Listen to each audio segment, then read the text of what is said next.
In my last video, I mentioned that you can escape cloud-based AI with local language models. These models are not usually as good as the proprietary cloud models, but they are good enough for some use cases. I have used Maven for some time for code completion, and I love it. But it is a cloud service, and sending all of my code there makes me feel a bit uncomfortable.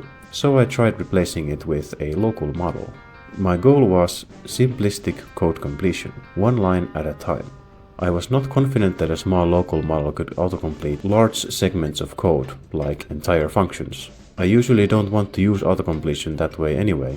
I want small, easily readable segments. One of the easiest ways to run local language models is with Olama. It's basically a locally hosted server that can run a variety of models, which you can prompt via an API. You can pull models from Olama's repository and run them right away, with GPU support. I have an RTX 4050 with 6 GB of memory, so I cannot run larger models. But code completion should not require a large model anyway. After trying out some models, I ended up using Qwen 2.5 Coder with 3 billion parameters. So, now I had the model, but now I would need to integrate it into my IDE. I use Neovim, by the way, and I didn't really find a plugin that fit my purposes, so I made my own. The design is rather simple. Whenever we are in insert mode in Neovim, and we either move the cursor or change the buffer text, we send a request to get a single line prediction at the cursor position. A stop parameter can be given to Olama API to end prompting when one of these tokens are generated, so we can add new line as one of those tokens. I designed the plugin to be similar to Maven's plugin, using the Neovim API's xmark functions to display ghost text as a preview for the autocompletion.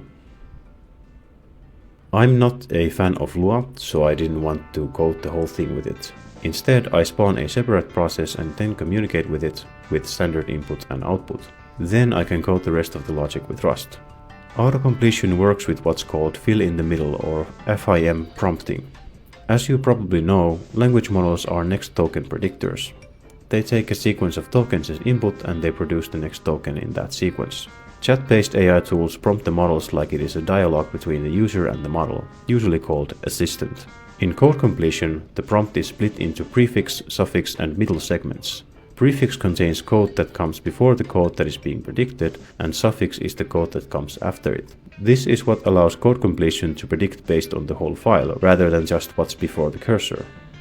With all of this in place, we have a working autocompletion with local AI. Of course, it's not as good as Maven, but at least it's local. There's a delay for the generation and the quality of prediction is also not as good. The delay becomes very significant sometimes, and I suspect that this was due to the plugin bombarding the Olama server with a request every time we move the cursor or change buffer contents, which results in Olama processing lots of unnecessary requests. I tried to combat this by adding debouncing. Basically, the request is only sent after 500 milliseconds has expired from the previous user input. This way, when you are still typing something, the plugin does not send a request for every new input. I think this did help at least some, but the response is still quite slow. After some debugging, I realized that my configured stop tokens don't work correctly. Generation does not stop at new line. I apparently just used the API wrong. You have to put the stop parameter inside options. I accidentally put it into the request body root. Now the response time is pretty good. There are still some changes that I could make, like adding the ability to accept one word at a time, but I think I'll leave it here for now and see how it operates in real-life use. I might make another video about this another time if I end up making improvements. You can check the source code, link in the description.